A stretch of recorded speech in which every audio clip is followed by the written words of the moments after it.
the root of the heresy that came from Datan and Aviram, first and foremost, was their greed for their position. They wanted their position. The second root is their lack of patience. Moshe Rabbeinu says, Hashem told me, I'm going to take you to get you out of Egypt, and I'll take you to Eretz Yisrael.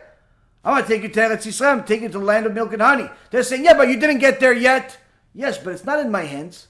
It's not in my hands to take you to Eretz Yisrael right now. Whenever Hashem said, I followed. If I didn't get you to Eretz Yisrael now, that's because the will of Hashem is not yet now. If I don't have a building right now, that's because it's the will of Hashem not for me to have a building. If I don't have a this right now, that's because the will of Hashem. But I'm following the will of Hashem. It's not my fault that you're impatient. And that's, Rabotai, one of the things that happens many, many times you see in different communities, in different people, in different relationships, where people literally lose hope, not because hope is lost, but rather because they have no patience. They have no patience. They want it now, like a little baby. You know, I have, Baruch Hashem, 3 little treasures in my house, that my children, and my big treasure, which is my wife, God bless her. She give her 120,000 years. And all of these amazing treasures, they're all unique in their own. And one of the things that my wife and I always struggle with is how to contain the impatience of a child, because there's just so much that you can do. They want something. They want a candy. They want a present. They want whatever they want. They want it now. Now. Oh, we're going to Israel? Okay, now we're going to Israel? No, it's in a month and a half. But can we go now? Can we go now? That's a child.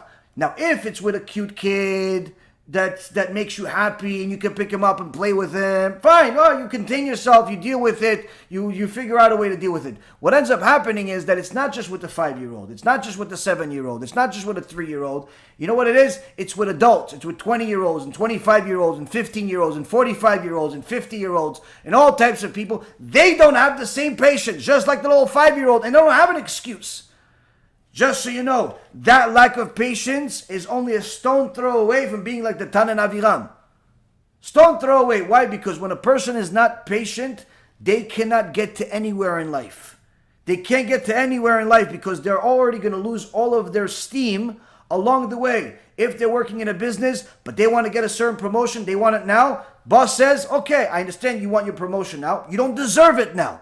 Or the position is not available now. Check with me again in 6 months. We'll review your performance and we'll see. Check with me in a year. We'll review your performance and we'll see. No, I want it now. You want it now? I'm sorry, we don't know. So the guy leaves. Little does he know that had he stayed, he would have actually ended up getting the promotion much more than he thought 3 months later, not 6 or 12 months. But since he did not have the patience, he ended up losing hope. Many times with relationships, what ended up happening? Somebody is looking for a Zivug. Oh, I need a Shidduch. I need to get married, Rabbi. You got to send me somebody. I understand. I'm not God. I don't have any control of the world. If I have somebody that's fit for you, I'll send it over. Oh, no, I need somebody. I'm already 35. I'm already 45. I'm already 95. I'm already this. I understand. It's not in my hands. You have to do your effort. I'll do whatever effort I can. B'ezrat Hashem, you'll get something. What ends up happening? She ends up sinning with some goy. Or he ends up sinning with some goya. How can you do this? How can you ask HaKadosh Baruch Hu for a blessing and then go and literally declare yourself an enemy of Hashem by going and sinning against the Torah? You know you're not allowed to be with a non-Jew. You know you're not allowed to be with a married woman. You know you're not allowed to be with a married man. How can you do such a thing and yet have the audacity to ask Hashem for a blessing? How? You don't have patience. You don't have patience. You can't control your desires. You become like Korach. You become like Datan and Aviram. Patience, Rabotai Karim, is critical. It's critical in a relationship. You want your relationship to work. You want your marriage to work. You have to have patience for each other. If you're not going to have patience for each other, simply just declare that relationship ending in just a matter of time. If you're not going to have patience for each other, you're simply never going to allow each other to speak, to express yourself, to develop something that's worth something. You're never going to get to a point of actually getting to some type of clarity, some type of common ground. Why? Because you want your point, they want their point, and ends up happening, Satan is the only one that gets his point. It's very important for a person to know from this parasha, Datan and Aviram, the root of all of their evil was not just their greed, but was expressed through their lack of patience.